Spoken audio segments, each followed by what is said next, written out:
Je vais récupérer ma fille, quoi qu'il en coûte. D'après mon expérience, les banderoles de bienvenue ne sont qu'un prélude au désastre. J'aurais dû comprendre que quelque chose n'allait pas quand j'ai vu le visage de Tessa à l'aéroport. Ce sourire forcé qui n'atteignait jamais tout à fait ses yeux, la façon dont elle ne cessait de consulter son téléphone pendant notre étreinte. Mais après 6 mois de sa mission humanitaire en Afrique de l'Ouest, j'étais simplement heureux de retrouver ma femme. « Nick, tu as l'air fatigué », dit-elle en étudiant mon visage tandis que nous marchions vers la zone de récupération des bagages. Sa voix portait ce détachement clinique que j'avais appris à détester pendant ces années d'internat. 41 ans, 2 adolescents et une femme à l'autre bout du monde traitant des patients atteints d'Ebola. Oui, j'étais fatigué. J'ai attrapé son sac de voyage, remarquant comment elle avait tressailli lorsque j'avais touché sa main. « Comment te sens-tu » ? Des symptômes dont je devrais être au courant. Dr Tessa Ellery, spécialiste des maladies infectieuses, héroïne humanitaire, et apparemment une étrangère pour son propre mari, a eu ce rire creux que je commençais à reconnaître. Je vais bien, Nick. Juste le décalage horaire. Mais elle n'allait pas bien. Au cours des 3 jours suivants, j'ai regardé ma femme depuis 16 ans se transformer en quelqu'un que je reconnaissais à peine. Elle a dormi dans la chambre d'amis, affirmant qu'elle avait besoin de se réadapter lentement. Elle a à peine parlé à nos enfants, Maddie et Will, au-delà de questions banales sur l'école. Et quand j'ai suggéré de célébrer son retour avec un dîner chez Romano, notre endroit habituel pour les anniversaires et les occasions spéciales, elle a prétendu avoir des problèmes d'estomac liés au voyage. Les problèmes d'estomac se sont transformés en quelque chose de pire. Je l'ai trouvée jeudi matin, recroquevillée dans notre cuisine, le visage pâle et en sueur. « Tess, qu'est-ce qui ne va pas ? Je crois que je dois aller à l'hôpital. » Sa voix n'était qu'un murmure. 20 minutes plus tard, nous étions aux urgences de Riverside General, le même hôpital où elle travaillait, où tout le monde connaissait le docteur Ellery comme la médecin dévouée qui venait de revenir d'Afrique après avoir sauvé des vies. L'ironie ne m'a pas échappé alors que je remplissais ses documents d'admission. Le docteur Patricia Santos, collègue et amie de Tessa, a pris en charge ses soins. J'avais rencontré Patricia lors de réceptions hospitalières, une femme directe d'une 50aine d'années qui ne s'en laissait pas compter. Elle a examiné Tessa pendant que je faisais les 100 pas dans le couloir, mon esprit s'emballant sur les pires scénarios. Ebola, paludisme, une maladie africaine exotique qui ferait les manuels de médecine. Ce à quoi je ne m'attendais pas, c'est ce que Patricia m'a dit 1 heure plus tard. « Nick, j'ai besoin de vous parler en privé. » Son expression était sombre alors qu'elle me conduisait dans une petite salle de consultation. « Tessa va bien, mais nous devons discuter de certains résultats de test. » Je me suis assis, me préparant au pire. À quel point est-ce grave? Elle a la chlamydia. Les mots m'ont frappé comme un coup physique. J'ai regardé Patricia, certain d'avoir mal entendu. Qu'avez-vous dit? La chlamydia. C'est une infection sexuellement transmissible. Très bien traitable avec des antibiotiques. Mais... Elle a fait une pause, visiblement mal à l'aise. Nick, quand avez-vous été intime pour la dernière fois? Ma bouche est devenue sèche. Avant son départ. Il y a 6 mois. L'implication planait entre nous comme un nuage toxique. Êtes-vous en train de me dire que ma femme a rapporté plus que de l'expérience médicale d'Afrique? Le silence de Patricia a suffi comme réponse. Je suis sorti de cet hôpital hébété, mon mariage de 16 ans s'effondrant à chaque pas et ça serait gardé en observation et pour traitement pendant la nuit. J'avais jusqu'à demain pour comprendre ce qui s'était passé dans ma vie. Ce soir-là, je me suis assis dans mon bureau à domicile, la même pièce où j'avais skypé avec Tessa des dizaines de fois pendant sa mission, où elle m'avait parlé des patients qu'elle sauvait, de la différence qu'elle faisait. Mon travail de coordinateur de la sécurité informatique pour le système hospitalier signifiait que je comprenais les anomalies des modèles de données, et que ma femme ait une IST après 6 mois en Afrique était définitivement une anomalie. J'ai pris mon téléphone et j'ai appelé Mason Glay, un détective privé que j'avais rencontré par le travail. Mason était un ancien flic spécialisé dans les fraudes à l'assurance et les cas d'infidélité. Il avait la personnalité du papier de verre et fumait comme une cheminée, mais il était méticuleux. Mason, c'est Nick Ellery de l'hôpital. J'ai besoin de votre aide. Quel genre d'aide? Le genre. Qui implique ma femme et 6 mois en Afrique qui n'était peut-être pas aussi humanitaire qu'annoncé. Mason est resté silencieux un instant. Rendez-vous demain au Murphy S Bar sur la 5e rue, à 14 h. Et Nick, apportez une photo récente de votre femme. J'ai raccroché et j'ai regardé la photo encadrée sur mon bureau. Tessa et moi lors de la remise des diplômes de Maddie en 8e année l'année dernière. Nous avions l'air heureux. Nous avions l'air de personnes qui se faisaient confiance. Si elle voulait ramener quelque chose d'Afrique, ai-je pensé amèrement. Pourquoi n'aurait-ce pas pu être une girafe? Le lendemain matin, j'ai récupéré Tessa à l'hôpital. Elle était silencieuse pendant le trajet du retour, regardant par la fenêtre passager comme si elle voyait notre quartier pour la première fois. Les enfants sont à l'école, dis-je finalement. Nous devons parler. Nick, je sais ce que tu penses. Vraiment? Parce que moi, je pense que ma femme de 16 ans vient de me donner une explication très créative pour justifier son besoin d'antibiotiques. J'ai garé la voiture dans notre allée et j'ai coupé le moteur. Je pense à la façon dont tu m'as à peine regardé depuis ton retour. Je pense à la façon dont tu as tressailli quand je t'ai touché à l'aéroport. Tessa s'est tournée vers moi et, un instant, j'ai vu quelque chose comme de la panique dans ses yeux. Ce n'est pas ce que tu penses. Alors explique-moi. Mais elle ne pouvait pas, ou ne voulait pas. Elle a marmonné quelque chose à propos d'équipements médicaux contaminés et d'une possible exposition par contact avec des patients. Des explications qui auraient pu tromper quelqu'un qui ne comprenait pas les maladies infectieuses. Mais j'étais marié à une docteure depuis 16 ans. J'en savais assez pour reconnaître des sornettes quand j'en entendais. Cet après-midi-là, j'étais assis en face de Mason Glay dans un box du Murphy's Bar, faisant glisser la photo de Tessa sur la table en bois éraflée. Mason l'a étudié en sirotant son whisky, son déjeuner, apparemment. Jolie femme, a-t-il dit. Intelligente? Trop intelligente pour son propre bien.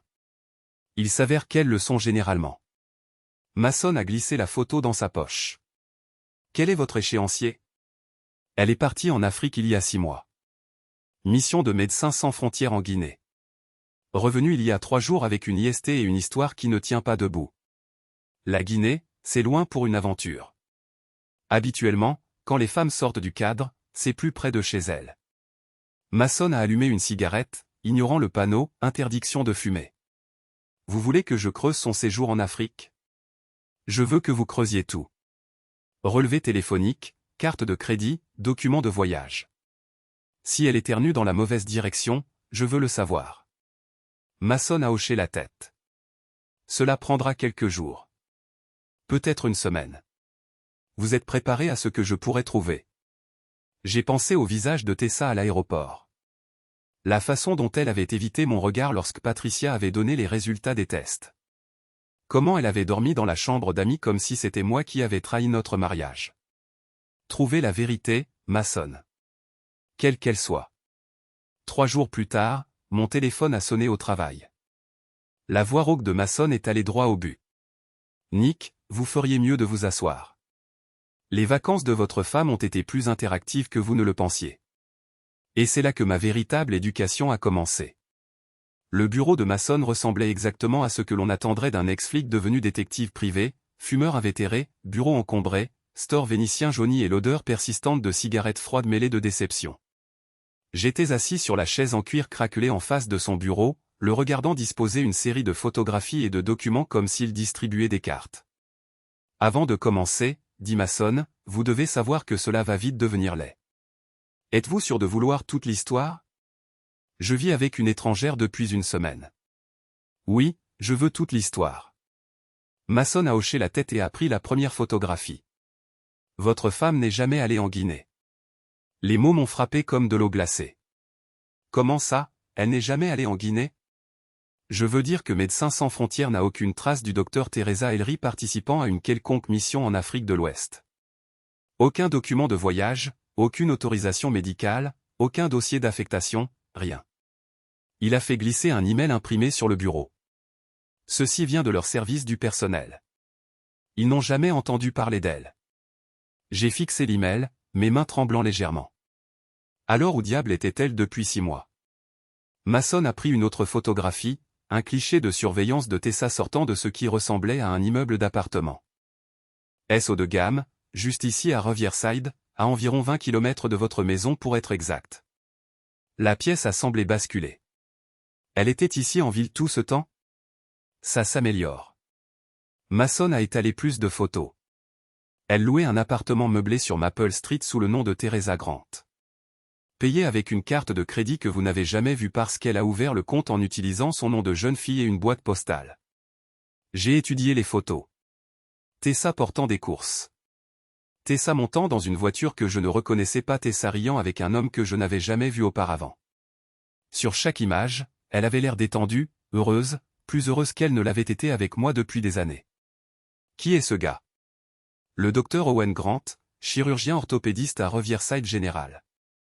Marié, 2 enfants, vit à Arbor Heights. Mason a allumé une autre cigarette. Ça vous dit quelque chose? Le nom me semblait familier, mais je ne pouvais pas le situer. Devrait-il? Il travaille à l'hôpital de votre femme depuis 3 ans. Ils étaient collègues, peut-être amis. Mais à en juger par ces photos, ils sont devenus bien plus que des amis il y a environ 8 mois. 8 mois. 2 mois avant la supposée mission de Tessa en Afrique. Je me suis senti mal. Il y a plus. Mason a continué. Le docteur Grant n'est pas le seul. Votre femme a été très populaire dans certains cercles. Il m'a montré des impressions de messages textes, des reçus de cartes de crédit de restaurants chers, des frais d'hôtel. Les preuves peignaient le tableau d'une femme menant une double vie, disant à son mari qu'elle sauvait des vies en Afrique alors qu'elle avait en réalité une liaison avec un collègue et apparemment plusieurs autres hommes. Combien d'autres? Difficile de dire exactement. Au moins 3 que je peux documenter. Tous liés à quelque chose appelé le club du vin du mercredi. L'expression de Mason était sombre. Ce n'est pas ce que ça semble être. Qu'est-ce que c'est? Des soirées privées, exclusives, organisées par un docteur Alexis Voss, une autre collègue de votre femme. Des couples mariés, soi-disant, mais les couples ne restent pas toujours en couple, si vous voyez ce que je veux dire. Je savais exactement ce qu'il voulait dire, et cela me donnait envie de frapper quelque chose. Échanger des partenaires, c'est le terme poli. Les fêtes ont lieu 2 fois par mois à différents endroits, des hôtels haut de gamme, des maisons privées, parfois le chalet du docteur Voss au lac Morrison. Mason m'a montré d'autres photos. Tessa entrant dans un hôtel avec Owen Grant. Tessa à ce qui ressemblait à un cocktail avec plusieurs personnes que je ne reconnaissais pas, votre femme est devenue très populaire lors de ces rassemblements. Bon sang. Je me suis pris la tête dans les mains. Depuis combien de temps saviez-vous cela? Je suivais ces activités depuis une semaine, mais Nick, cela dure depuis des mois. Peut-être plus longtemps. Je l'ai regardé. Que voulez-vous dire par plus longtemps? Mason a hésité, puis a sorti un dossier en papier craft. J'ai fait des recherches sur ses activités passées. Relevés de cartes de crédit, journaux téléphoniques, reçus de voyage. L'histoire africaine n'était pas sa première explication créative pour des absences prolongées. Il m'a montré des preuves de week-end. Je me suis souvenu de conférences médicales à Seattle, de séminaires de formation à Portland, de cours de formation continue à San Francisco. Sauf que les conférences n'existaient pas. Les séminaires étaient fictifs, et les cours des histoires de couverture pour des escapades romantiques avec divers hommes. Combien de temps, Mason? D'après ce que je peux dire, environ 2 ans. Peut-être plus. 2 ans. Je me suis appuyé contre la chaise, essayant de digérer l'ampleur de la tromperie de ma femme. 2 ans de mensonges, de fausses missions médicales, de conférences inventées et d'histoires de couverture élaborées. 2 ans pendant lesquels je jouais le mari compréhensif pendant qu'elle jouait à la maison avec d'autres hommes. Il y a autre chose, dit Mason doucement. À propos de la femme du docteur Grant. Quoi à son propos? Julia Grant. Elle a des soupçons depuis des mois. Elle a engagé son propre détective il y a environ 6 semaines. Mason a souri d'un air sombre. Il s'avère que nous avons travaillé sur la même affaire sous des angles différents. Elle sait. Elle sait. Et elle est furieuse. Plus que furieuse.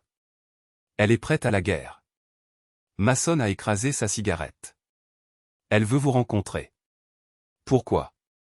Parce qu'elle a des informations dont vous avez besoin et vous avez des informations dont elle a besoin. Et parce que le malheur aime la compagnie. 1 heure plus tard, j'étais assis dans un café du centre-ville, attendant Julia Grant. J'avais vu sa photo dans le dossier de Mason. Une femme attirante au début de la quarantaine, aux cheveux blonds courts et aux yeux vifs qui laissaient entendre qu'elle ne ratait pas grand-chose. Quand elle est entrée, je l'ai reconnue immédiatement. Vous devez être Nick, dit-elle en glissant dans le box en face de moi. Vous avez l'air d'aller très mal. Merci. Vous avez l'air de quelqu'un qui a déjà vécu cela. 6 mois de soupçon, 3 semaines de certitude. Elle a commandé un café à la serveuse, puis m'a fixé d'un regard qui aurait pu couper du verre. Combien en savez-vous? Assez pour savoir que mon mariage est terminé. Pas assez pour savoir ce que je vais faire à ce sujet. Julia a ouvert son sac et en a sorti une tablette. Laissez-moi combler quelques lacunes. Pendant l'heure qui a suivi, elle m'a montré des messages textes entre Owen et Tessa qui me donnaient envie de lancer ma tasse de café par la fenêtre. Des messages intimes, des messages de planification, des messages qui parlaient de Julia et moi comme si nous étions des obstacles gênants à leur bonheur. Regardez celui-ci, dit Julia, pointant un SMS de Tessa à Owen daté d'il y a 3 mois. Elle se plaint de devoir jouer l'épouse dévouée pendant votre dîner d'anniversaire. Elle dit qu'elle a hâte de retrouver sa vraie vie. Sa vraie vie. L'expression m'a frappé comme une gifle. Comment avez-vous obtenu cela? Owen n'est pas aussi intelligent qu'il le pense. Il synchronise son téléphone avec son iPad et il a laissé l'iPad à la maison lors d'une de ses chirurgies d'urgence. La voix de Julia dégoulinait de sarcasme. Incroyable le nombre de chirurgies d'urgence qui ont lieu le mercredi soir. Les réunions du club du vin. Exactement. Elle a fait défiler d'autres messages. Mais ce ne sont pas seulement les liaisons, Nick. Ils ont planifié. Planifié quoi? Julia m'a montré une série de messages du mois dernier. Owen et Tessa discutaient de stratégie de divorce, de protection d'actifs, d'arrangement de garde. Ils avaient prévu de quitter leur conjoint et de commencer de nouvelles vies ensemble, mais ils voulaient le faire de manière à minimiser leurs pertes financières. Elle a déplacé de l'argent, dit Julia. De petites sommes, mais de manière constante, vers des comptes que vous ne connaissez probablement pas. J'ai pensé à nos économies conjointes, aux fonds universitaires pour Maddie et Will, aux comptes de retraite que nous avions construits ensemble au cours de 16 ans de mariage. Combien? Mon enquêteur estime environ 40 000 $ jusqu'à présent, peut-être plus. 40 000 $. De l'argent censé assurer l'avenir de nos enfants, notre avenir, finançait la vie fantasmée de ma femme avec son amant. Que allez-vous faire? Ai-je demandé à Julia. Le détruire. Sa voix était calme. Factuelle. Owen pense qu'il est intouchable parce qu'il est l'enfant chéri de Riverside General, chef d'orthopédie, chercheur publié, mentor adoré. Il n'a aucune idée de ce qu'il attend. Était ça? Julia a souri, et ce n'était pas une expression agréable. C'est là que vous intervenez. Je peux gérer Owen, mais votre femme est celle qui orchestre tout cela. C'est elle qui a présenté Owen au petit club du Dr Voss. C'est elle qui l'a convaincu de commencer à déplacer des actifs. C'est la marionnettiste. J'ai regardé les preuves étalées sur la table. Photos, messages, dossiers financiers, reçus de voyage, la documentation d'un mariage mort depuis 2 ans alors que j'étais trop confiant ou trop stupide pour le remarquer. Qu'avez-vous en tête? La guerre, dit Julia simplement. Une guerre totale et complète. Ils veulent jouer avec nos vies. Très bien. Montrons-leur ce qui arrive quand les personnes qu'ils trahissent décident de se défendre. Ce soir-là, j'étais assis dans ma voiture devant notre maison, observant Tessa à travers la fenêtre de la cuisine alors qu'elle aidait Will avec ses devoirs. Elle ressemblait à la mère parfaite, l'épouse dévouée qui avait sacrifié 6 mois de sa vie pour aider des gens en Afrique. La performance était impeccable. Mon téléphone a vibré avec un message de Julia. Réunion demain soir, 19 h. Murphy's Bar. Il est temps de commencer à planifier. J'ai regardé ma femme à nouveau. Cette étrangère qui jouait à la maison avec d'autres hommes pendant que j'élevais nos enfants et maintenait la fiction de notre mariage. Tessa avait fait son choix. Elle avait choisi la tromperie plutôt que l'honnêteté, les liaisons plutôt que la fidélité, le fantasme plutôt que la réalité. Maintenant, il était temps pour moi de faire le mien. J'ai démarré la voiture et je suis allé à la pharmacie chercher des antiacides. Quelque chose me disait que j'en aurais besoin. Le lendemain soir au Murphy's Bar, Julia Grant ressemblait à une femme qui avait trouvé un but. Elle avait échangé sa tenue de café conservatrice contre un jean foncé et un pull noir qui la rendait à la fois plus accessible et plus dangereuse. J'ai apporté des renforts, dit-elle en hochant la tête vers une femme au bar. Lisa Chang, voici Nick Ellery. Lisa Chang s'est avérée être mon atout caché, bien que je ne le savais pas encore. C'était une avocate spécialisée en droit de la famille dont la réputation rendait les avocats adverses nerveux et les juges attentifs. Plus important encore, c'était quelqu'un que je connaissais depuis le lycée. Lisa Chen à l'époque, avant qu'elle ne se marie et ne divorce d'un cardiologue qui avait fait l'erreur de la sous-estimer. Nick Ellery, dit-elle en me serrant la main. Je me souviens de vous de Jefferson High. Vous étiez le gars qui réparait les ordinateurs de tout le monde. Je le suis toujours, apparemment, juste avec un meilleur salaire et de pires problèmes. Le sourire de Lisa était acéré. Julia m'a mis au courant de votre situation. J'ai vu pire, mais pas beaucoup pire. Votre femme a été très occupée. Nous avons trouvé un box d'angle où nous pouvions parler sans être entendus. Lisa a étalé des documents juridiques sur la table comme Mason avait étalé ses photographies. La preuve d'une vie que je pensais connaître étant systématiquement démantelée. Premièrement, dit Lisa, nous devons arrêter l'hémorragie financière. L'enquêteur de Julia a trouvé 3 comptes que votre femme a ouverts en utilisant son nom de jeune fille. Il pourrait y en avoir d'autres. Pouvons-nous les geler? Nous pouvons essayer, mais ce sera plus facile si nous pouvons prouver la fraude ou la tromperie. Ce qui m'amène à la bonne nouvelle. Lisa a sorti un dossier. Votre femme a commis une erreur. Juste une qui compte légalement. Elle a utilisé vos déclarations de revenus conjointes pour se qualifier pour l'une des cartes de crédit qu'elle utilise pour financer son appartement et ses liaisons. C'est de la fraude, pure et simple. Julia s'est penchée en avant. À quel point pourrait-elle être en difficulté au pénal? Probablement pas beaucoup, à moins que les montants ne deviennent vraiment importants. Mais dans une procédure de divorce, c'est de l'or. Les juges n'aiment pas les conjoints qui mentent sur les finances. Lisa m'a regardé sérieusement. Nick, à quel point voulez-vous savoir ce qu'elle a fait? Tout. Lisa a hoché la tête et a ouvert un autre dossier. Votre femme a documenté ses propres liaisons. Comment ça? Photos, vidéos, messages textes.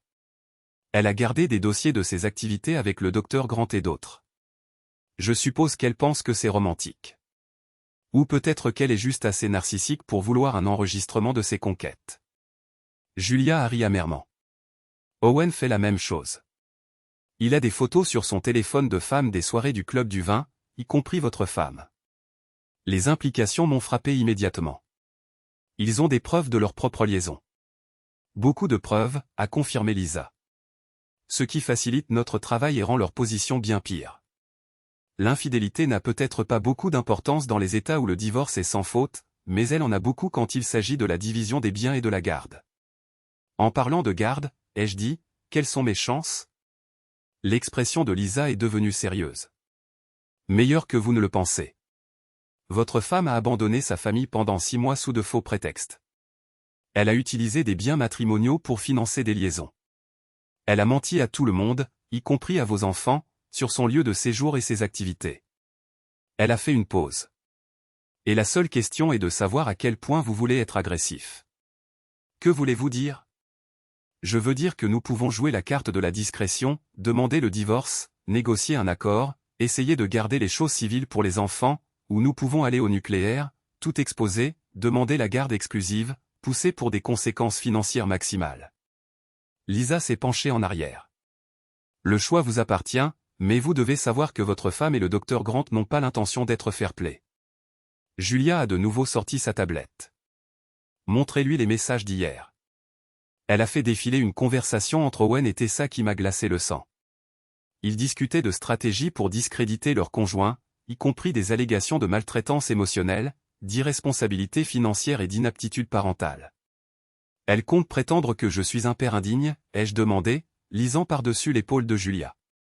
Pire, elle compte prétendre que vous avez été émotionnellement abusif et qu'elle avait peur de vous quitter. L'histoire de l'Afrique allait être sa preuve qu'elle devait s'échapper. J'ai fixé les messages, ressentant une rage que je n'avais jamais connue auparavant. Elle va détruire ma relation avec mes enfants pour couvrir ses propres liaisons. C'est le plan, dit Julia. Owen va prétendre que je suis mentalement instable. Et qu'il cherchait du réconfort ailleurs à cause de mon comportement erratique. Lisa a fermé ses dossiers. Alors, messieurs et madame, la question est, allons-nous les laisser faire? La réponse était évidente, mais j'avais besoin de l'entendre à voix haute. Que recommandez-vous? Nous allons au nucléaire, dit Lisa sans hésitation. Nous exposons tout, documentons tout, et nous nous assurons que la vérité éclate avant qu'ils n'aient une chance de présenter leur version des événements. À quoi cela ressemble-t-il? Cela ressemble à une signification simultanée d'une demande de divorce et d'une ordonnance restrictive à votre femme. Cela ressemble à un gel de tous les biens matrimoniaux et à la demande d'une audience d'urgence pour la garde. Cela ressemble à s'assurer que tout le monde à Riverside Général sache exactement ce que leur enfant chéri et leur médecin vedette ont fait de leur temps libre. Julia a souri. J'aime ça. Il y a plus. Lisa a poursuivi. Nous allons avoir besoin de preuves des activités du Club du Vin, de photos, de vidéos, de témoignages de témoins. Nous devons documenter non seulement les liaisons, mais tout le schéma de tromperie. Comment obtenons-nous ce genre de preuves? Avec précaution et légalement, a souligné Lisa. Mais votre femme et le docteur Grant ont été négligents. Ils ont laissé des empreintes numériques partout. Mason peut aider avec le côté technique. Et l'enquêteur de Julia a déjà identifié plusieurs autres participants du Club du Vin qui pourraient être disposés à coopérer. Pourquoi coopérerait-il? Julia a répondu à cette question. Parce que certains d'entre eux sont également des victimes. Le docteur Voss a géré cette affaire comme une entreprise, et toutes les personnes impliquées ne savaient pas à quoi elles s'engageaient. Il y a au moins 3 autres mariages qui ont été détruits et plusieurs personnes qui ont été essentiellement contraintes de participer. Contraintes comment? Principalement par la pression professionnelle. Le docteur Voss est influente à l'hôpital. Elle a clairement fait savoir que la participation à ces activités sociales pouvait être bénéfique pour l'avancement de carrière. Le tableau devenait plus clair et plus laid. Donc, ce n'est pas seulement de l'infidélité, c'est aussi de la maltraitance sexuelle et de la coercition sur le lieu de travail. Exactement, dit Lisa, ce qui nous donne de multiples angles d'attaque et de multiples alliés potentiels. Nous avons passé les 2 heures suivantes à planifier ce que Lisa a appelé la salve d'ouverture. Je continuerai à agir normalement à la maison tout en documentant tout ce que je pouvais sur le comportement et les activités de Tessa. Julia ferait de même avec Owen. Lisa préparerait les documents juridiques pour ce qu'elle a promis être un dépôt de dossier choc et impressionnant qui les prendrait tous les deux complètement au dépourvu. Une dernière chose, dit Lisa alors que nous nous préparions à partir. Cela va vite devenir laid. Ils vont riposter et ils ne vont pas jouer franc jeu. Êtes-vous préparé à cela? J'ai pensé à Tessa et Will avec ses devoirs. La performance de la maternité et du mariage qu'elle maintenait tout en menant une vie complètement différente. J'ai pensé à 16 ans de ce que j'avais cru être un partenariat et de l'amour, révélé être une tromperie et une manipulation élaborée. Je suis préparé, ai-je dit. Mais je ne l'étais pas.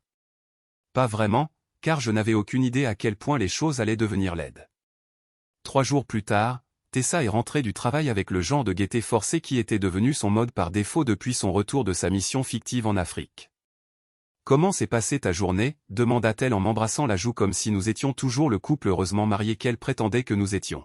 « Éducative, ai-je dit. »« Et la tienne ?»« Occupée. Beaucoup de travail à rattraper après être parti si longtemps. » Le mensonge venait si facilement, si naturellement que j'admirais presque son talent. Elle avait eu des mois de pratique, après tout. « Tess, nous devons parler. » Quelque chose dans mon ton a dû l'alerter car son sourire a flanché. « À propos de quoi ?» J'ai sorti l'enveloppe en papier craft que Lisa m'avait donnée et l'ai posée sur le comptoir de la cuisine entre nous. « À propos de ton voyage en Afrique ? À propos du docteur Grant ? À propos du club du vin du mercredi ? À propos des 40 000 $ que tu as volés à notre famille ?» La couleur a fui du visage de Tessa. Un instant, elle a semblé sur le point de s'évanouir. Puis son expression s'est durcie en quelque chose que je n'avais jamais vu auparavant. Froide, calculatrice, et complètement inconnue. « Je ne sais pas ce que tu penses savoir, » dit-elle prudemment. « Je sais que tu n'es jamais allé en Afrique. Je sais que tu as vécu dans un appartement sur Maple Street PE. Et dans 6 mois. Je sais pour Owen Grant et Alexis Voss et les fêtes au lac Morrison. » J'ai poussé l'enveloppe vers elle. « Je sais tout, Tessa. » Elle a fixé l'enveloppe comme si elle allait exploser. « Qu'est-ce que c'est ? » Des papiers de divorce, des ordonnances de gel des avoirs, des requêtes de garde d'urgence. J'ai observé son visage alors que les implications s'infiltraient. Et des preuves. Beaucoup, beaucoup de preuves. Le masque de Tessa a finalement glissé complètement. Espèce d'idiot. Tu m'as fait enquêter. Tu t'es fait enquêter toi-même. J'ai juste payé quelqu'un pour documenter ce que tu faisais déjà. Elle a attrapé l'enveloppe et l'a déchirée, parcourant les documents juridiques avec une panique croissante. Tu ne peux pas faire ça. Tu ne peux pas m'enlever mes enfants. Je ne te les enlève pas. Tu les as abandonnés. Je ne fais qu'officialiser la chose. Je ne les ai jamais abandonnés. Je travaillais. J'aidais des gens. Tu couchais avec Owen Grant dans un appartement loué pendant que je disais à nos enfants que leur mère sauvait des vies en Afrique. Ma voix s'élevait. Des mois de colère refoulée éclataient enfin. Tu volais de l'argent de leurs fonds universitaires pour payer des chambres d'hôtel et des dîners coûteux avec tes petits amis. Les yeux de Tessa se sont remplis de larmes, mais elle ressemblait plus à de la rage qu'à du remords. Tu ne comprends pas, Owen et moi. Ce que nous avons est réel. C'est plus réel que ce mariage ne l'a été depuis des années. Alors tu aurais dû divorcer il y a des années au lieu de vivre un mensonge. Je protégeais les enfants. J'essayais de trouver un moyen de faire une transition qui ne détruirait pas leur vie. En prétendant que je suis un mari violent? En prévoyant de me dépeindre comme un père indigne. J'ai sorti des impressions de ces messages textes avec Owen. J'ai vu ton plan de transition, Tessa. Il impliquait de me détruire pour te sauver. Elle a lu les messages, son visage passant du choc à la panique, et finalement à une sorte de fureur désespérée. Où as-tu eu ça? Est-ce que ça a de l'importance? Le fait est que je sais ce que tu préparais. Et maintenant, tout le monde va le savoir aussi. Tout le monde. L'administration de l'hôpital, le conseil médical, nos amis et voisins, nos enfants quand ils seront assez grands pour comprendre pourquoi leur mère leur a menti pendant 6 mois. Tessa a froissé les papiers dans ses poings. Tu ne peux pas me faire ça. Je vais te combattre. Je vais te détruire avant de te laisser me détruire. Tu as déjà essayé de me détruire, Tessa. La différence est que j'ai des preuves et que tu as des mensonges. Elle m'a regardé longuement et j'ai vu quelque chose changer dans son expression. La panique était remplacée par le calcul, le désespoir par la détermination. Ce n'est pas fini, dit-elle doucement. Non, ai-je acquiescé. C'est juste le début. Cette nuit-là, Tessa n'est pas rentrée à la maison. J'ai expliqué à Maddie et Will que leur mère séjournait à l'hôtel pendant que nous réglions des problèmes. Maddie, à 15 ans, était assez âgée pour sentir que quelque chose de grave se passait. Will, à 13 ans, voulait juste savoir si maman serait de retour pour son match de football de samedi. Je leur ai promis à tous les deux que quoi qu'il arrive entre leur mère et moi, ils seraient toujours aimés et protégés. C'était une promesse que j'avais l'intention de tenir, quoi que Tessa et Owen Grant aient prévu pour moi. Parce que je commençais à comprendre que ce n'était pas seulement une question de divorce ou de garde ou même de vengeance. C'était une question de survie. Et j'étais déterminé à être celui qui resterait debout une fois la poussière retombée. Le premier tir de riposte est venu un mardi matin à 6h47, livré par 2 hommes en costume bon marché qui semblaient sortis d'un catalogue de voyous intimidants, volume 1. J'étais en train de charger ma cafetière quand j'ai entendu des portières claquer dans mon allée. Par la fenêtre de la cuisine, je les ai vus marcher jusqu'à ma porte d'entrée avec le genre d'assurance décontractée qui suggérait qu'ils avaient déjà fait cela. La sonnette a retenti 2 fois avant que je n'ouvre. Nickellerie. Le plus grand avait une cicatrice allant de son oreille gauche à sa mâchoire et une haleine qui sentait la cigarette et les mauvais choix de vie. Ça dépend de qui demande. Des amis d'un ami. Nous sommes ici pour livrer un message. Je n'accepte pas de messages d'étrangers à 7 heures du matin. Le plus petit, bâti comme un réfrigérateur avec des problèmes de gestion de la colère, s'est rapproché. Le message est simple. Laissez tomber les procédures de divorce. Arrêtez de harceler le docteur Grant et mêlez-vous de vos affaires. Sinon, les choses pourraient devenir désagréables pour vous et votre famille. J'ai senti quelque chose de froid s'installer dans mon estomac. Vous venez de menacer. Mes enfants? Nous n'avons menacé personne, dit Scarface. Nous avons livré un message. Ce que vous en faites, c'est à vous de voir. Ils se sont retournés et sont retournés à leur voiture, une berline noire aux vitres teintées et sans plaque d'immatriculation avant. J'ai mémorisé ce que je pouvais voir de la plaque arrière, et je les ai regardés s'éloigner, mes mains tremblant légèrement en fermant la porte.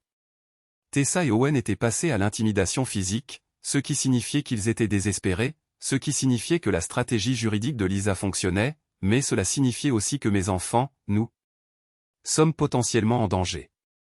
J'ai immédiatement appelé Lisa. Ils ont envoyé des brutes chez moi, lui ai-je dit. Deux types qui avaient l'air de faire des petits boulots de recouvrement de dettes. Est-ce qu'ils vous ont menacé spécifiquement? Ils ont menacé ma famille. Lisa, s'il arrive quoi que ce soit à Maddie ou Will, il n'arrivera rien à vos enfants. Mais cela change la donne. Nous devons accélérer notre calendrier. Qu'est-ce que vous voulez dire? Je veux dire que nous allons tout déposer aujourd'hui au lieu de la semaine prochaine. La garde d'urgence, les ordonnances d'éloignement, le gel des avoirs, tout le nécessaire, et nous allons nous assurer que la police soit au courant de la tentative d'intimidation. Cela aidera-t-il? Cela aidera à établir un schéma. Votre femme utilise des associés criminels pour vous menacer et vous faire abandonner les procédures judiciaires. Cela ne fera pas bonne impression auprès d'un juge. 2 heures plus tard, j'étais au commissariat de police de Riverside pour déposer un rapport auprès du détective Ray Morrison, un homme d'une 50aine d'années à l'air fatigué qui avait apparemment vu toutes les variations de disputes conjugales que l'imagination humaine pouvait produire.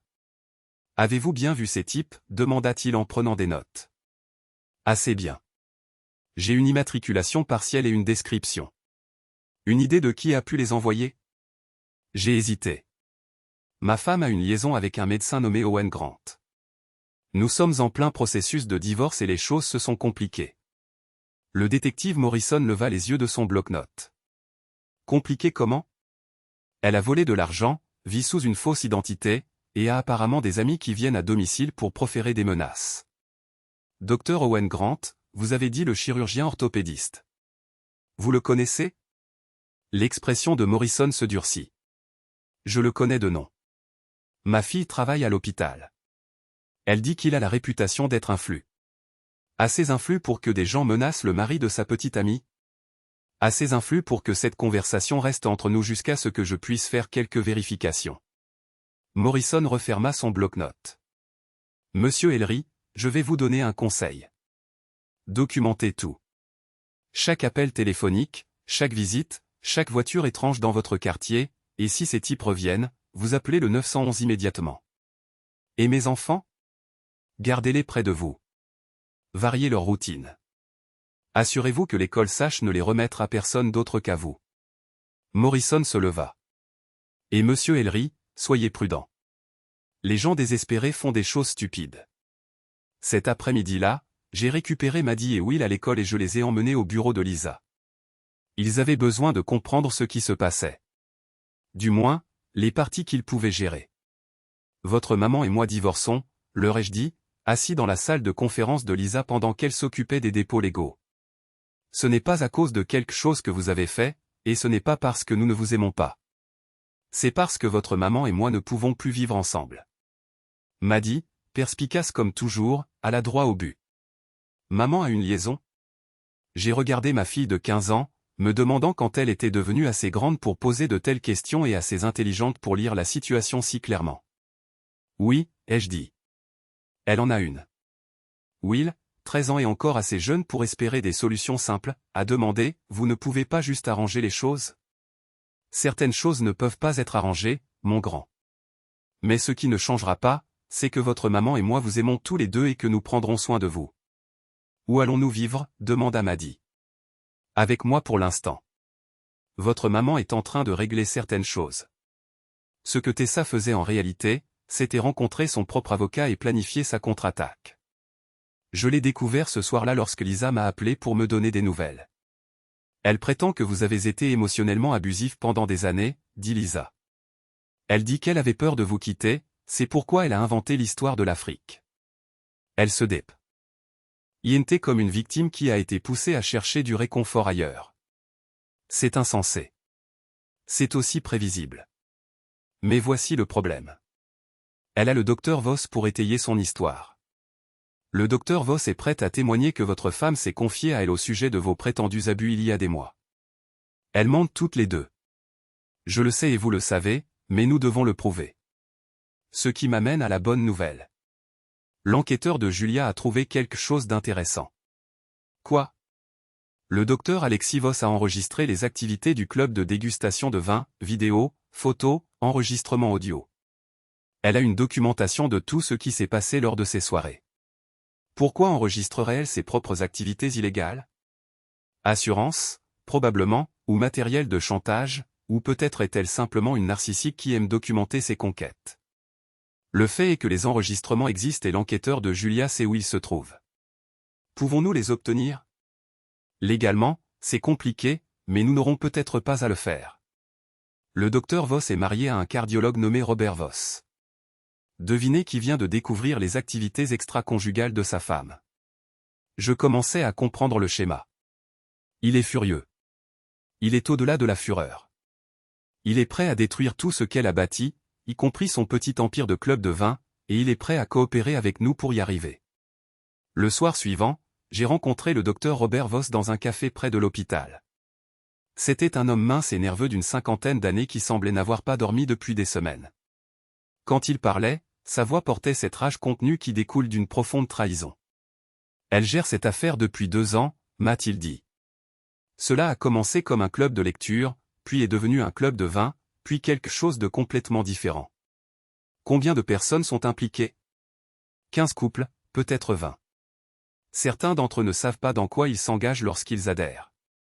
Alexis est très doué pour la séduction progressive, la pression sociale, les incitations professionnelles, l'influence des pairs. Ses mains tremblaient légèrement alors qu'il sirotait son café. Elle a détruit notre mariage et au moins 6 autres dont j'ai connaissance. Ah, docteur Voss, je dois vous demander quelque chose directement. Avez-vous accès à des enregistrements ou à de la documentation sur ses activités? Il est resté silencieux un long moment. Alexis garde tout sur un serveur privé dans notre bureau à domicile. Vidéos, photos, liste de membres, dossiers financiers. Elle pense que je ne suis pas au courant. Seriez-vous prêt à fournir ces informations à mon avocat? Monsieur Ellery, je serais prêt à publier une pleine page de publicité dans le journal si cela pouvait exposer ce qu'elle a fait aux gens. 2 jours plus tard, Lisa m'a appelé avec une nouvelle qui a tout changé. Nous les avons, dit-elle. Le docteur Voss nous a fourni suffisamment de preuves pour enterrer votre femme, le docteur Grant et le docteur Alexis Voss. Vidéo, dossier financier, liste de membres, communication, tout. Quel genre de vidéo? Le genre qui met fin à des carrières et à des mariages. Votre femme y est en vedette, de même que le docteur Grant et au moins 4 autres hommes. Je me suis senti malade et en même temps justifié. Que se passe-t-il maintenant? Maintenant, nous passons à l'offensive massive. Demain matin, nous allons déposer des requêtes modifiées qui incluront ces nouvelles preuves. Nous allons également en informer la direction de l'hôpital et l'ordre des médecins de l'État. Sera-ce suffisant? Nick, quand nous aurons fini, votre femme et le docteur Grant regretteront de s'être connus. Leurs carrières seront terminées, leurs réputations seront ruinées et leurs vies personnelles seront en ruine. Et mes enfants? Vos enfants seront en sécurité avec vous, là où est leur place. Cette nuit-là, je me suis assis dans mon bureau à la maison, regardant des photos de famille, des photos de fêtes d'anniversaire et de vacances, de matins de Noël et d'événements scolaires. 16 années de ce que j'avais cru être une vie partagée, révélée être une performance élaborée par quelqu'un que je n'avais jamais vraiment connu. Demain, la guerre commencerait sérieusement.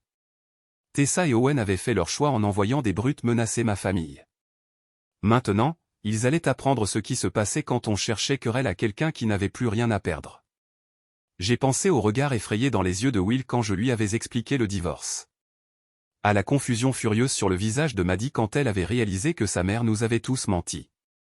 Mes enfants méritaient mieux que des parents qui les utilisaient comme armes dans leur guerre personnelle, mais ils méritaient aussi un père qui se battrait pour eux. Et c'est exactement ce qu'il allait obtenir. Le moteur de la vengeance ne faisait que démarrer. L'explosion a eu lieu à 8h15 un jeudi matin, livrée simultanément à l'administration de Riverside General, à l'ordre des médecins de l'État et au journal local.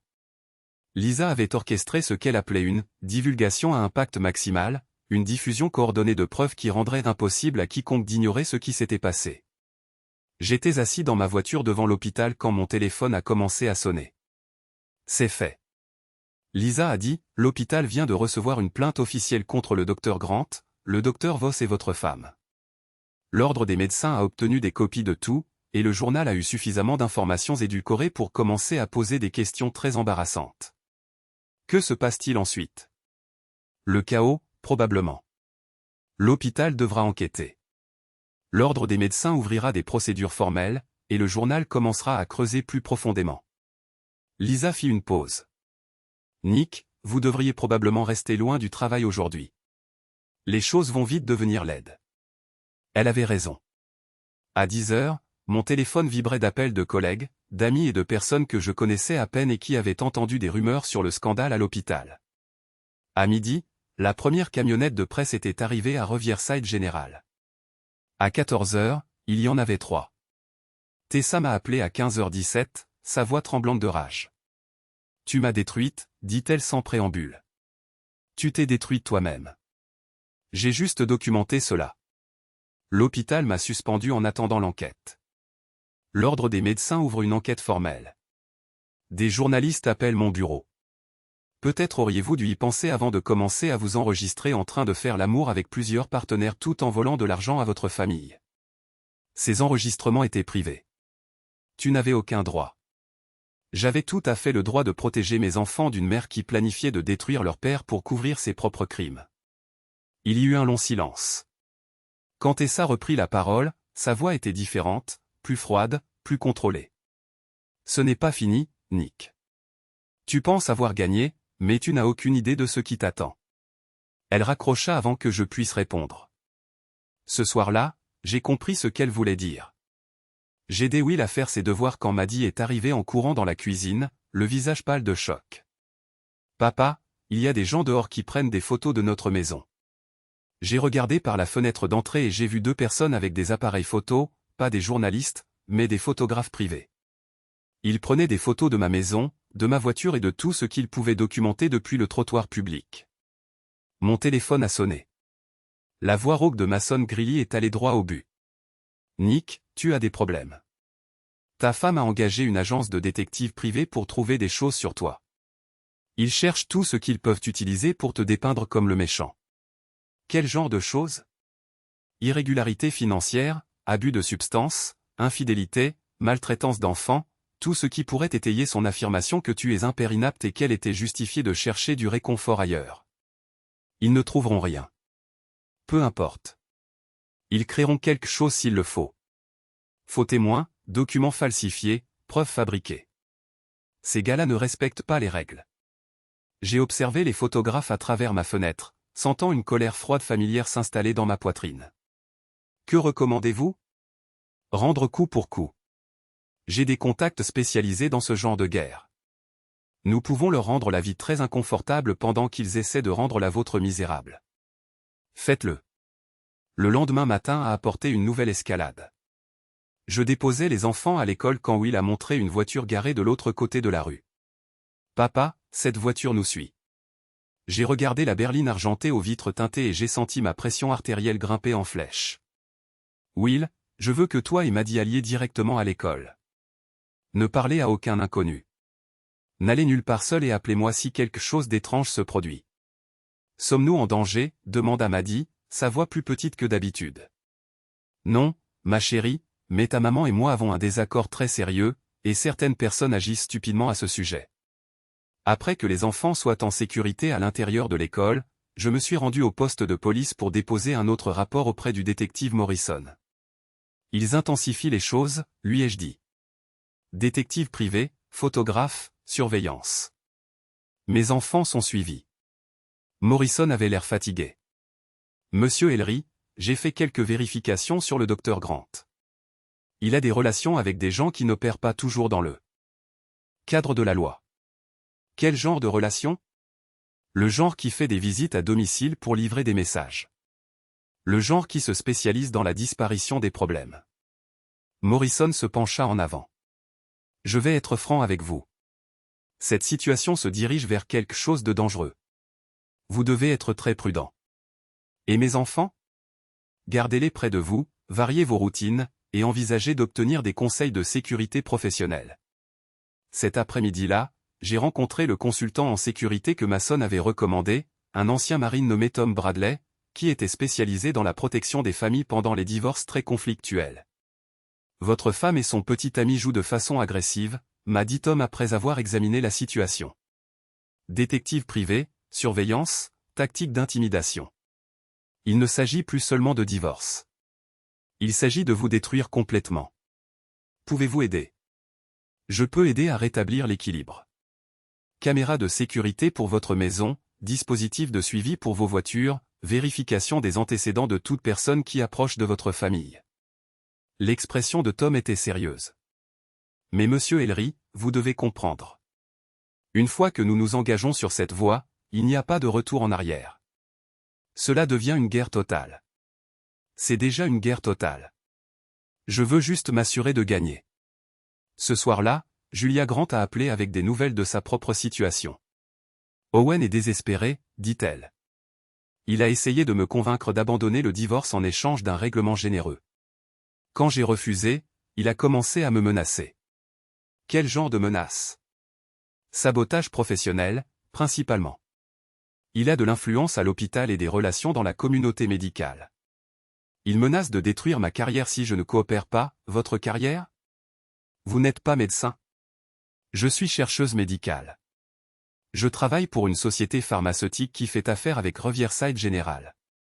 Owen menace d'utiliser son influence pour me faire licencier. Le schéma devenait clair.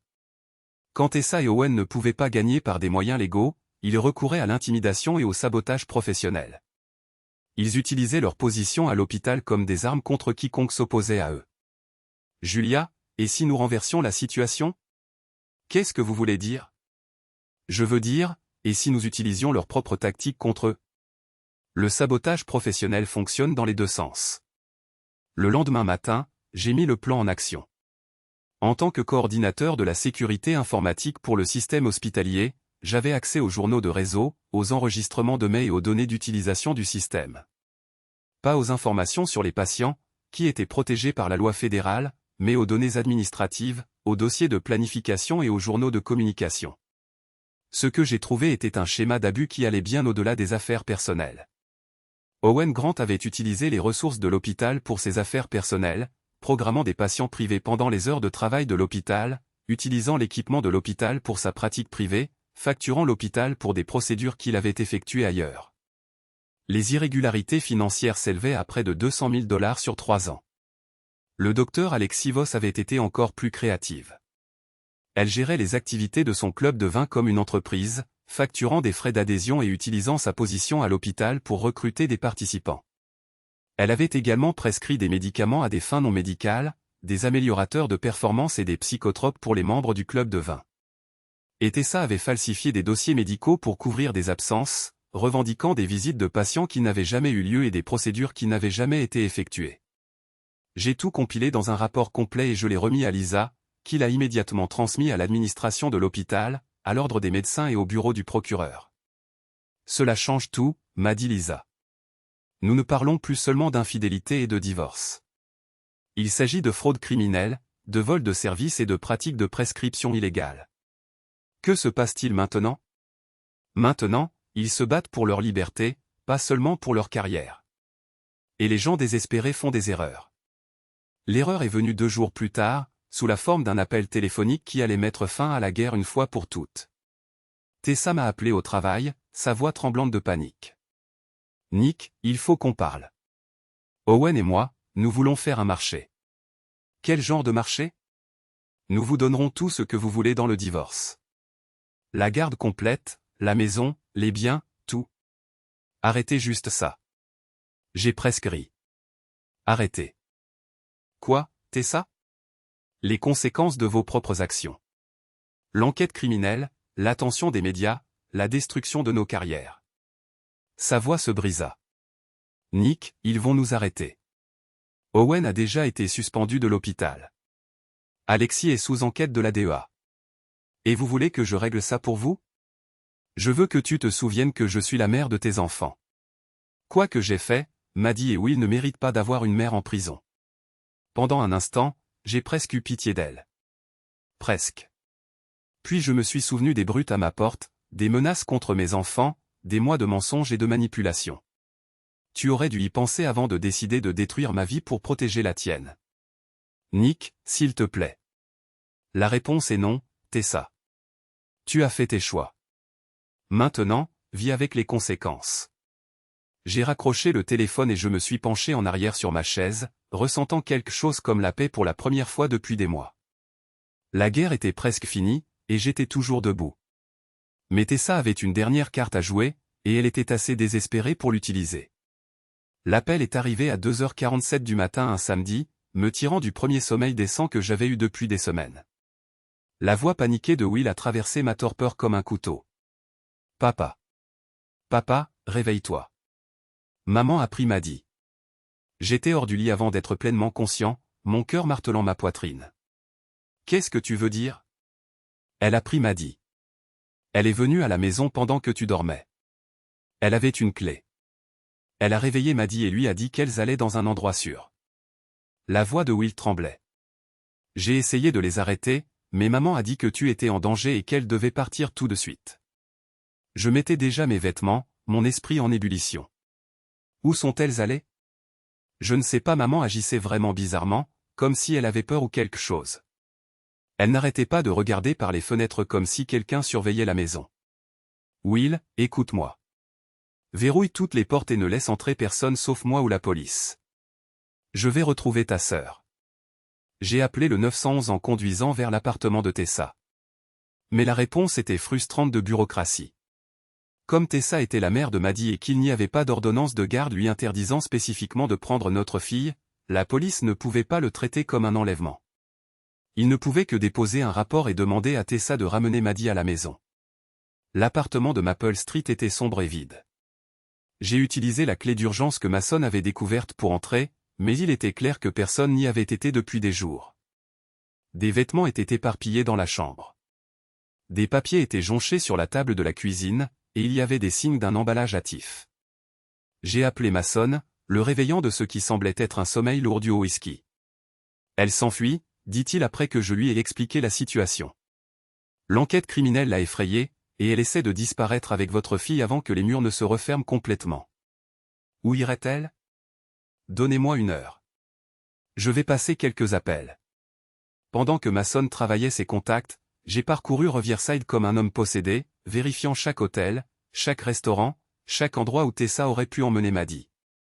Rien. Elles avaient disparu. Julia Grant a appelé à 5h30 du matin avec des nouvelles qui m'ont glacé le sang. Owen est parti aussi, dit-elle. Il n'est pas rentré à la maison la nuit dernière, et sa voiture n'est pas sur le parking de l'hôpital. Je pense qu'ils se sont enfuis ensemble. Où irait-il? Je ne sais pas. Mais Nick, Owen a parlé de quitter le pays. Il a des contacts en Amérique centrale grâce à des missions médicales qu'il a effectuées il y a des années, des endroits où les médecins américains peuvent travailler sans trop de surveillance. Les implications m'ont frappé comme un coup physique. Si Tessa et Owen avaient fui le pays avec Maddie, je risquais de ne plus jamais revoir ma fille. Mason a rappelé à 6h15 avec de meilleures nouvelles. Ils sont toujours dans la région, dit-il. La carte de crédit d'Owen a été utilisée dans une station-service en dehors de la ville il y a 3 heures. Il se dirige vers le nord, vers les montagnes. Les montagnes? La cabane du docteur Voss au lac Morrison. C'est isolé des routes principales et ils y ont tout ce dont ils auraient besoin pour se faire discret pendant quelques jours pendant qu'ils planifient leur prochaine étape. Je connaissais la région, une région sauvage à environ 90 minutes au nord de Riverside, populaire auprès des chasseurs et des pêcheurs, mais largement désertée hors saison. Si Tessa et Owen étaient retranchés là-bas avec Maddie, ils pourraient rester cachés pendant des semaines. Je vais laisser H. Hershey, ai-je dit à Mason.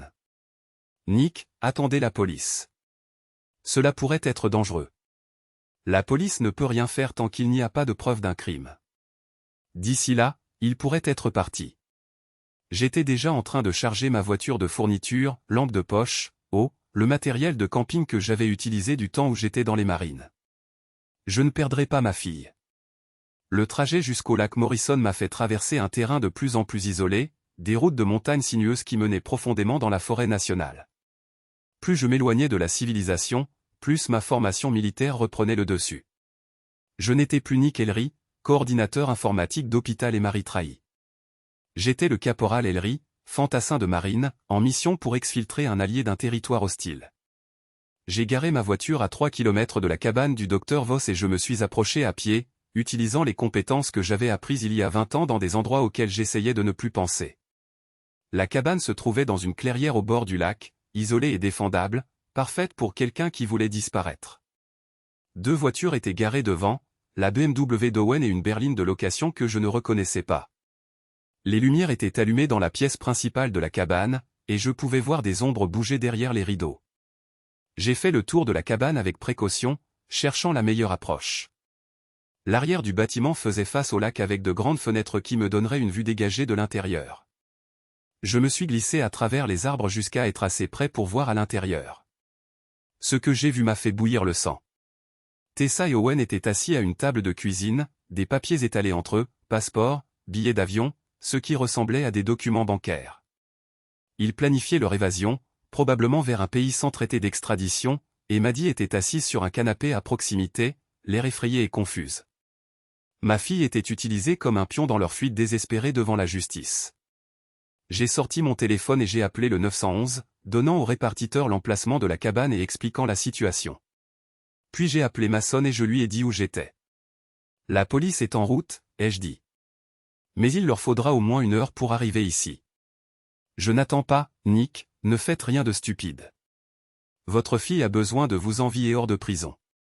Ma fille a besoin que je l'éloigne de 2 criminels désespérés qui prévoient de fuir le pays avec elle.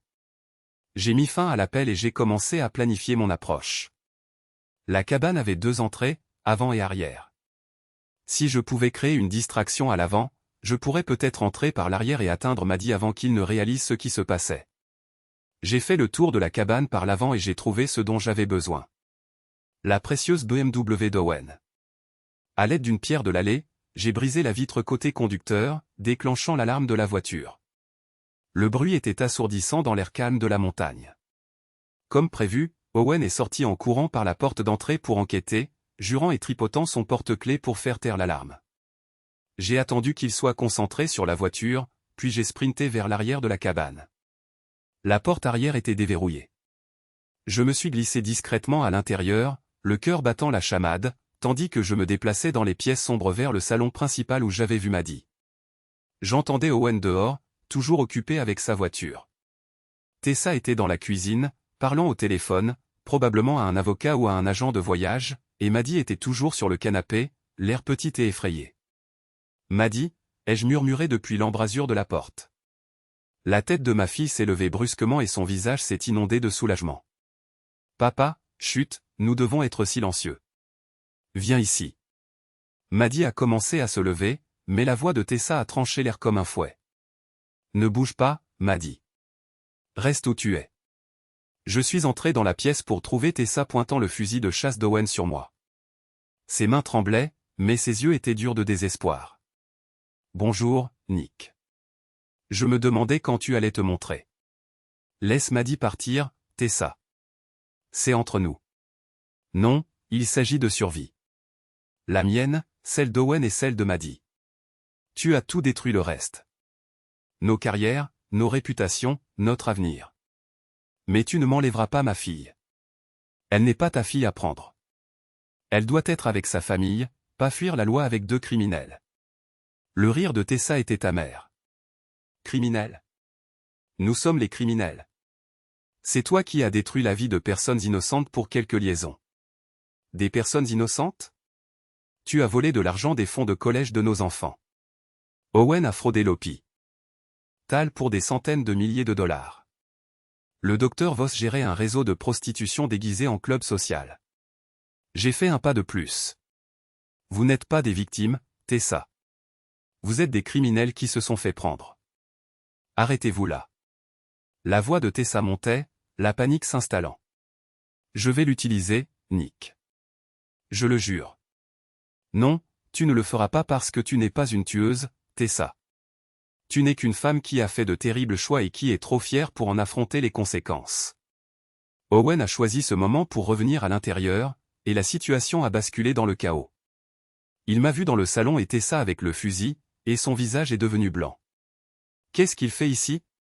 Il nous a suivis, dit Tessa, ne me quittant pas des yeux. Il essaie de prendre Maddie.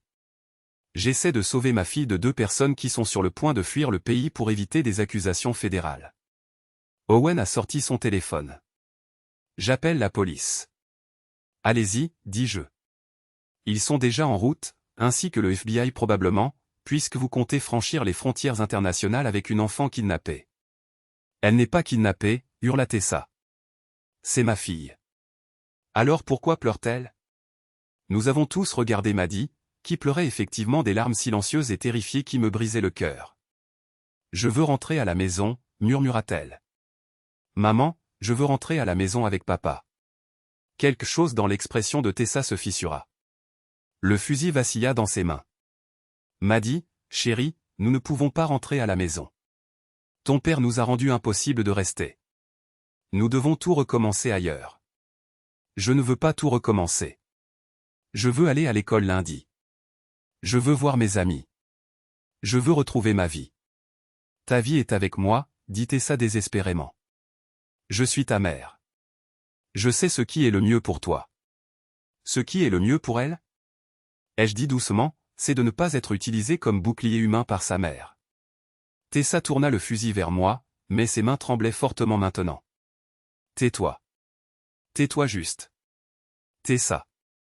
Regarde ce que tu fais. Regarde ce que tu es devenu. Est-ce vraiment ce que tu veux que Maddie retienne de sa mère? Je veux qu'elle se souvienne que je me suis battu pour elle. Que je ne t'ai pas laissé détruire notre famille.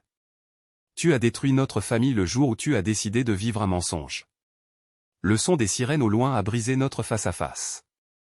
Des voitures de police, plusieurs véhicules se rapprochant. Owen les a entendus aussi. Tessa, nous devons y aller maintenant. Je ne pars pas sans Maddie. Alors nous allons tous en prison.